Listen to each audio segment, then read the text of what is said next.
വീട്ടിലെ ജോലി ചെയ്യുമ്പം അറിയാതെങ്കിലും ഒന്ന് കൈ കൊള്ളാത്ത ആളുകൾ ഉണ്ടാവില്ല അല്ലേ? പക്ഷേ അതിനെന്താണ് ചെയ്യേണ്ടതെന്ന് ഇപ്പോഴും ഒരുപാട് പേർക്ക് അറിയില്ല.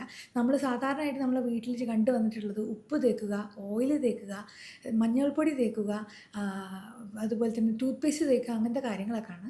എനിക്ക് നിങ്ങളോട് പറയാനുള്ളത് അതെല്ലാം പക്ക അബദ്ധമാണ്. അതിന് പകരം നിങ്ങൾ ചെയ്യേണ്ടത് എന്താ വെച്ചാൽ ഇനീഷ്യൽ ബേൺസിൻ്റെ ട്രീറ്റ്മെൻറ്റ് എന്ന് പറയുന്നത് ബേൺസിൻ്റെ നേരെ ഓപ്പോസിറ്റ് ആയിട്ടുള്ള സാധനം.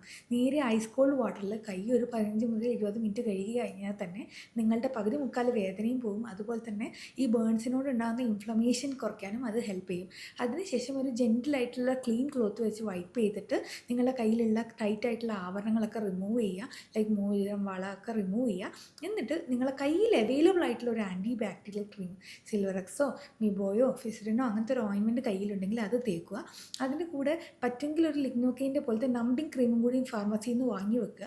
ഇത് രണ്ടും കൂടി മിക്സ് ചെയ്ത് വെച്ചാൽ നിങ്ങൾക്ക് നന്നായിട്ട് വേദന കുറയും. എന്നിട്ട് നിങ്ങൾ ഹോസ്പിറ്റലിലേക്ക് എത്തുക. ഞങ്ങൾ ഡോക്ടേഴ്സ് അതിൻ്റെ അസസ് ചെയ്ത് അതിൻ്റെ എക്സ്റ്റെൻറ്റും അതിൻ്റെ പൊസിഷനിങ്ങും ഒക്കെ നോക്കിയിട്ട് അതിനുള്ള കറക്റ്റ് ട്രീറ്റ്മെൻറ്റ് തരും. ഇനി നിങ്ങളുടെ ബേൺസ് ഭയങ്കര സിവിയർ ആയിട്ടുള്ള ബേൺസ് ആണെങ്കിൽ ഞങ്ങൾ നിങ്ങളെ അഡ്മിറ്റ് ചെയ്തിട്ടുള്ള ചികിത്സിക്കുകയും ചെയ്യും. ഇനി നിങ്ങൾ ഒരു കാര്യം കൂടി ശ്രദ്ധിക്കണം. നിങ്ങൾ വീട്ടിലിരുന്ന് ഇതിന് മരുന്നുകളും കാര്യങ്ങളൊക്കെ ചെയ്യുന്നതിന് കൂടെ പ്രോപ്പർലി വെള്ളം കൂടി കുടിക്കണം. ബോഡീനെ ഹീൽ ചെയ്യാൻ സഹായിക്കണം. ഇങ്ങനെയുള്ള ട്രീറ്റ്മെൻറ്റ് ബേസിക് ആയിട്ടുള്ള ഈ ട്രീറ്റ്മെൻറ്റ് അറിയാത്ത ഒരുപാട് പേര് നമ്മുടെ ചുറ്റുമുണ്ട്. അവർക്ക് നിങ്ങൾ എന്തായാലും ഇത് ഷെയർ ചെയ്ത് കൊടുക്കണം.